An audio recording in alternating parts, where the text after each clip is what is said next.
First of all, I want to thank everyone for being here today. I'm on the opposite end now. I'm a granny. So I'm the lady that can hand them back after a few hours, which I love to have them. But then I say, oh, here's the mammies, thank God.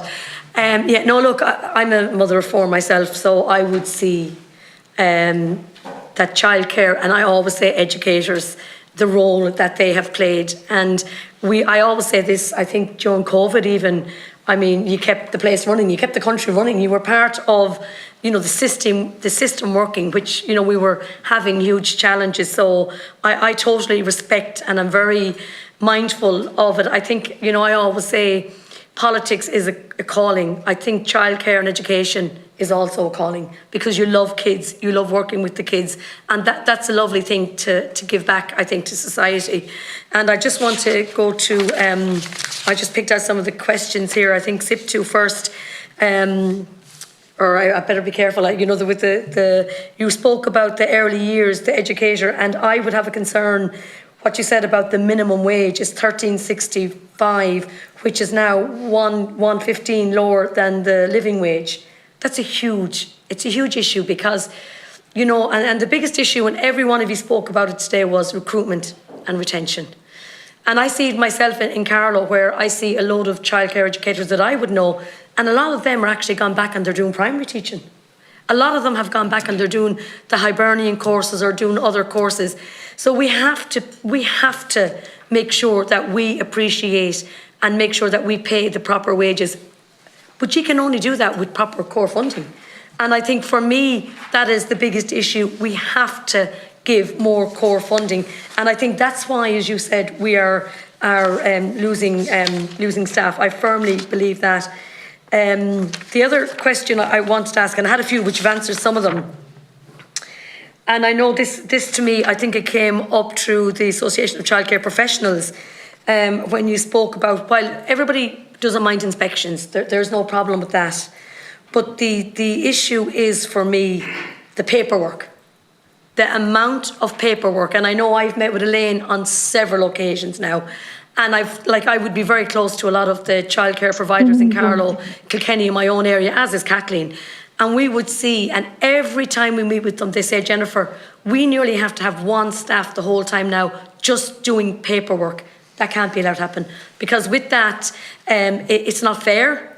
It's taking up a lot of time, and I really believe that we really need to look at that. The other, and I really took some good points out of this, and I think we need to look at this from the Early Childhood Ireland, and I think we do need a 5-year plan. I firmly believe what your suggestion here is, when you're saying about investment, and while I welcome we do have the 1 billion, and I do think the government's priorities are to invest in childcare. I really believe that. But I think we need to bring it to another level now. And I think we do need to have a 5-year plan and look at the way that we can put extra funding into it, because we have to keep our childcare providers open. We have to. People have to work. Families have to go out to work. We have to make sure that we have proper funding in place for them. And I think one of the ways we can do this, and I think this is really big, is when we speak about the use of capacity, not on children's attendance. I think there should not be a funding requirement on a child's attendance. And the reason it is, if poor Billy or Mary got up in the morning and couldn't go to school, sure, how are you to know that? So therefore, you're down a child today, you could be down another child tomorrow. That to me really, and I've said this to Minister Roderick O'Gorman, I really believe that needs to be addressed. And I'll just go to some of Elaine's points now. Elaine, we need to find out about this report, this AIM report that hasn't been published yet. It was, in March. And I know that the committee, and I will be putting a proposal to the committee, that we request that today. That we request, why was this report not published? Because we need to have it published. I don't know if it was Elaine or yourself spoke about having mental health, maybe some help with mental health, or maybe some counselling or whatever. We need to look at that as well. That really needs to be addressed. There is so many issues, I believe, within the childcare educators that we can do, and we can support you, and we need to help you more. And sometimes it's the small things. It's like the paperwork, which is a huge thing to you, because you have to have them, because you have to apply for all these grants. We need to make them easier. We need to make them more easier for access. There's more dots and I's and everything, and if they're wrong, they're sent back. I remember one lady telling me one day that she had to have it in by a certain time anyway, but she didn't anyway, and she had to go back, fill in the whole thing, which took her another few weeks. So we really do need to look at the system itself, because I do, and I'll say this, I do believe the government are wanting to help. And I had a little bit of concern about this. I said to the Minister, I know we announced in the budget 2024 the National Childcare Scheme subsidy rate will increase from 140 to 214. It's not till September 2024. Now, yep, it's really good, but it's no, it's no good. Yeah, like it's good to have it, but when I see September 2024, I thought over. So look, these are issues that I'm really am passionate about, like the others here, and even just with pay. I met with a lot of childcare providers and staff when I met with Elaine, and I had two women come to me and tell me that they went to get a mortgage and they could not get a mortgage. So we have educators in a system that are not able to qualify for a mortgage. Now, I said to myself, now, this needs to be really worked on. So what I'll say is, I know we're here, we are very passionate about it. I'm constantly speaking to Minister Roger O'Gorman. All the issues here today, I've wrote them all down, I've highlighted them. I will go back to the Minister, and I can say truthfully, and I know we have with Minister Norma Foley, this is an example now. We spoke about DESH and we spoke about disadvantaged areas, but there has been huge game changers within primary schools for hot meals programme for DESH schools, and the government are looking across all schools to have a hot meal, free primary book schemes. Now we're going up to junior cert. These are the things now that we need to start looking at now in our early childcare providers. We need to start looking at extra funding, extra investment in that. So I can just say there is changes, and you all have said that, but we need a lot more. And I can say from this committee, we are really passionate about doing what we can to promote you, to work with you, and to help you any way we can. Thank you. Hope you got all them questions now. Thanks, Deputy. So I know Therese is looking to come in and Elaine is looking to come in. So Therese first, then Elaine, and if anybody else wants to come in on any of those points, just indicate. Thank you, Chair. I really want to warmly welcome Deputy Murnane-O'Connor. You're welcome for our recommendation around a 5-year plan, and particularly your agreement with our recommendation about a shift towards capacity being the requirement rather than attendance. And it's because it's important that we remember that we never have these kinds of discussions about children once they turn 5 and they go to primary school. We only have them when children are under 5 and attending an early years setting. So, to echo what we heard from our colleagues from the Children's Rights Alliance earlier about a rights-based approach to the enhancement of the early years system, will allow us achieve a quality system. And the reason, I just want to remind us as well why we really need to retain staff. The central characteristic of good early years practice is the relationship between the educator and the children in the setting. So a high turnover, like we heard Dara describing earlier, really does not deliver good quality for children. A good model, like the Nordic model, for example, that Senator Clonan was talking about, guarantees access, the quality is consistent, and the staff's terms and conditions of employment are similar across the entire education spectrum. They're the characteristics of a system, and that if we were to advocate for public funding into our system that builds on the existing system that we have, I think it's about those outcomes that we're looking for. Yeah. So thank you for your comments. And just one other thing, I think it was Elaine, yourself, and the childcare providers. I think the biggest issue, and I've spoke to Minister Roger O'Gorman about this, is people who know the childcare profession. People like the childcare providers should be part of negotiations, should be part of a scheme on their input as well. And I know from speaking to Elaine that didn't happen. So I would be calling now as well for the Minister and for the department that childcare providers have someone there, like from all of the different childcare, whichever sector, has an input into policy making and decisions on the best, because it's like everything. It's the people that are working on the ground, know the system I think, better than anyone else, and I've learned that over the years. So that's something I'm also going to be working on, Elaine, for you and the others as well. Thanks. Yeah. Elaine, you were looking to come in. Thank you. Just regarding the mental health, it's something from travelling around the country again, and it would have been said at the meeting you were at as well. The administration burden and the financial burden, they are the two biggest contributors to our mental health for providers on the ground, and they both need to be addressed urgently. They really do. Thank you. But that's down to Yeah, you were stress. looking to come in as well, yeah, go Yeah, ahead. I'm just saying, like, that's down to the stress, Stress. of, you know, the overburdensome administration that we have. I just want to, you know, we talk about the turnover of staff.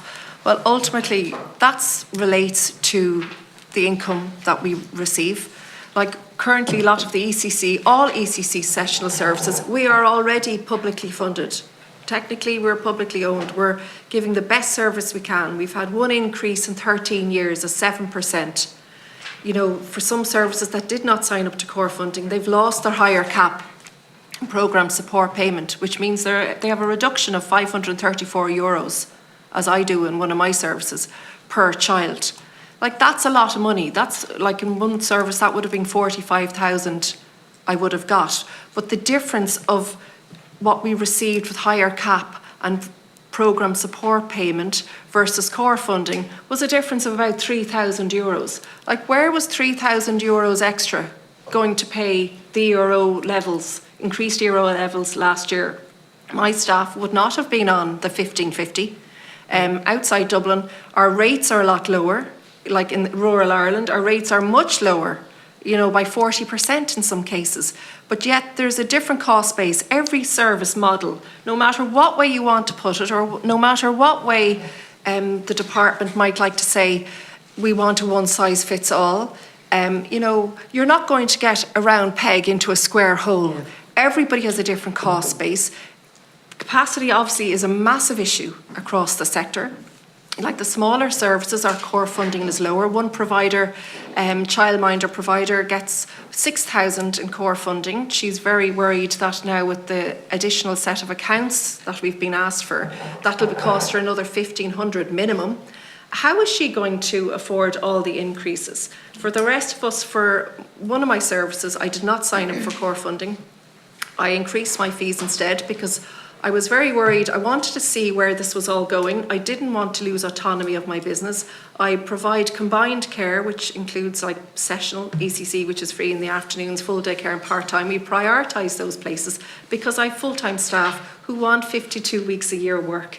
My other service is full day care, but based on the logistics of where we're located, the cohort of children that attend our services, we have at least, I'd say 85% are foreign. I have 19 children of different nationalities out of a class of 21.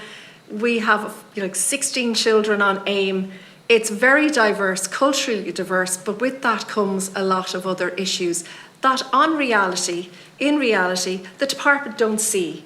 They just see we spoke with Anne-Marie Brooks before, and we were told, well, at the end of the day, if you need additional staff to support your service within a room, because 90% of the children are in nappies in the younger ECC group, well, that's your business decision to work from 2 to 22.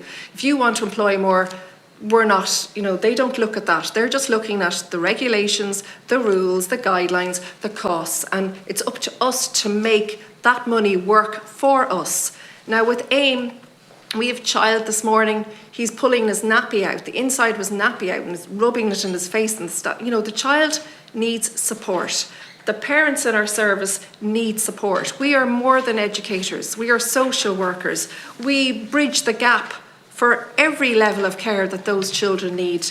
Like 25 years ago in my service, we had a lot more interaction with our early intervention services. I could ring the phone, I would have support for that child in a matter of weeks. Now we have no liaison with the early intervention teams at all. Our staff may be level 5 supporting our children on AIM, and they have no, some of them don't have the experience or the expertise to support some of these children who are very high on the spectrum. So we are doing the best we can. We're receiving €16 an hour. Thankfully, that was increased through everybody lobbying for an increase, because due to the EROs that were coming in, we have to pay our costs, our overheads, our, you know, the staff pay, sick pay, annual accrued leave, which isn't paid for by the department. So we are paying our staff an ECC models for 43 weeks of the year minimum, really, and we're only being paid for 38. That's not significant. When you break down that 64.50 or 69, it was working out at like €3.16 an hour, because all of our staff will get some sort of non-contact time, which we pay for. You're saying the core funding is the answer to our questions. The core funding is not the answer to our questions. The core funding delivers me per child €17.10 per child. For me to pay even a €1 increase for my staff, I need, and they say, like, even for the administration, out of our 67 cent or 68 cent, 18 cent of that goes towards administration.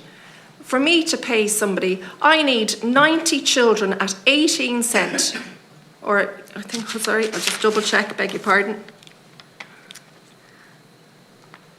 I need altogether, I need 90 children at 18 cent for me to pay €16.20 an hour. And that's to be inclusive, let's say, of employer PRSI and everything else. So, like, let's be real here. My sessional service has 70 children between morning and afternoon.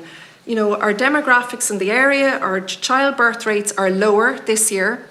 I've been speaking to a lot of services, they face the same. We're down income of 20 children. I still have 11 staff there. My other service were full day care. We're down about 16 children than what we were last year, but like 8-9 staff employed there. My ERO costs were up due to the wages. I was up 30,000 last year. ERO wasn't going to cover that.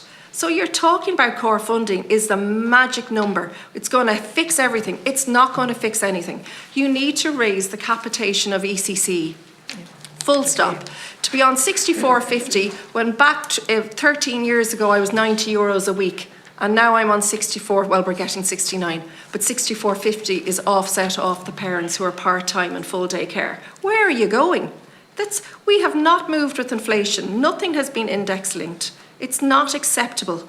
And we are being made out to be the bad guys. Services are being, like, I've never seen the amount of paperwork has more than quadrupled in the last number of years, especially the last 3-4 years since COVID. And the attitude, we talk about our employees, we absolutely want everything for our employees. We want the best for employees in absolutely every respect. But we cannot do that on core funding. We cannot do that on the ECC. We were better before when we were, you know, I've 90% graduate staff. We were getting our 80-25 per child. Now, with core funding, it brings us up to 79. So I'm still less, even with core funding. Interrupt, but sorry, it's just there's a lot of other people still looking to come in on this round, and then we still have other members looking to I don't like in general to interrupt people, but sometimes we just have to kind of move it on. I know Marion had indicated, and Julie, and then Avril. Okay, Marion. Okay, yeah, thank you, Chair. I suppose just in response there, I mean, saying about, you know, maybe kind of educators who couldn't kind of get a mortgage. I mean, I suppose the reality is some of them are so far from a mortgage, they're only barely over the poverty wages, so they can't afford rent, not mind kind of mortgage, which is, you know, kind of a significant issue for them. And I suppose you kind of find, I work in Munster Technological University, teaching on the degree for early years educators, and you find that, you know, kind of people are going into it, maybe they're staying in it for a couple of years, getting a bit of experience, and then they're gone.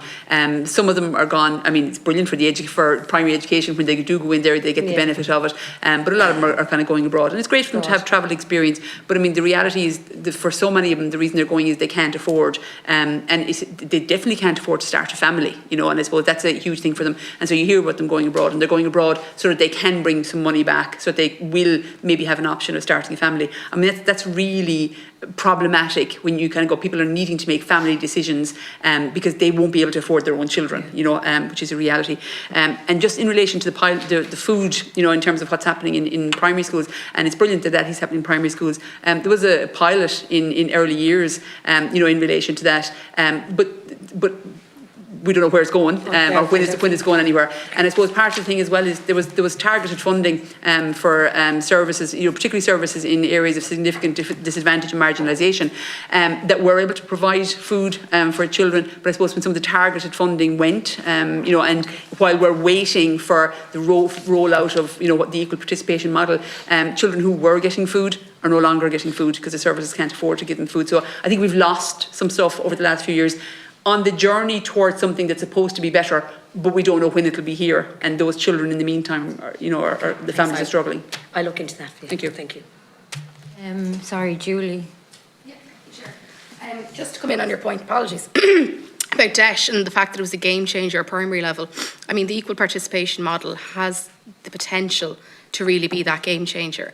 And we've recently commissioned some research from what's going on across Europe and beyond, actually, on best practice examples. And it is an opportunity to really look at putting in place these wraparound services, so food. I mean, I know, for example, in Ballyfermot, one of our members in Ballyfermot Star, they provide food, they support families, and these would be children whose parents might be experiencing addiction. And really the supports that they can bring in, and like what you were saying, not being able to access services in the community, you can bring services in, and that is some of the best practice models that we really need to see developed. We haven't seen the plan yet for what this is going to look like, and I think seeing that rolled out properly over the next year or two would be really, really important. But also we ran a consultation around this with parents, and particularly parents who are experiencing different types of disadvantage. And I was really struck by, for example, what traveller parents are experiencing. And they would be a group that definitely, a lot of them would actually come under this model. And I mean, they're experiencing very basic issues in terms of like the NCS forms, not being able to access the forms if they're online. That's a big issue. Yeah. We know from our members in Galway that there's one education support worker in the whole Galway region for traveller families. And that's for primary all the way up to senior, to tertiary education. And literally they're going around to the different sites trying to go and help people fill in the forms. I mean, that is a very easy thing that could be put in place. Traveller education worker to support those families, but even getting a place. And that's just one group of people who we spoke to. So I think really looking at some of the bigger issues, the DESH model, there's a huge opportunity, and any support the committee could give to making sure that that plan addresses the issues families are facing, I think would be really, really important. Very good. Avra? Hi, so I'm a proud early years educator. I love my job and working on the ground every day with the children. I see the difference that we make. I chose to come into this profession. I upskilled specifically to work in the early years, and I got my degree. But there are big problems. Many early years educators are living paycheck to paycheck, and this is having a very negative impact on their lives and their mental health. As mentioned, most can't get a mortgage or a car loan. They have difficulty paying bills, and this can include childcare for their own children. I have 4 myself. Any unexpected expense is a big issue. If your car breaks down, if you need a new washing machine, there can be massive problems. You're worried where the money is going to come from. This is why educators are having to make very hard decisions about the future and if they can actually afford to stay working in the sector. So many skilled and experienced educators are voting with their feet, and they're leaving for better paid jobs. We love our work, but love doesn't pay the bills. Things need to change. We need recognition, respect, and better pay. Very well said. Also add that the educator status be returned to our titles. Yeah, because it's been watered down. Yeah. We're more than caregivers, we're We're educators. 100% educators. And I do feel that's just to keep the bar low with regards to funding.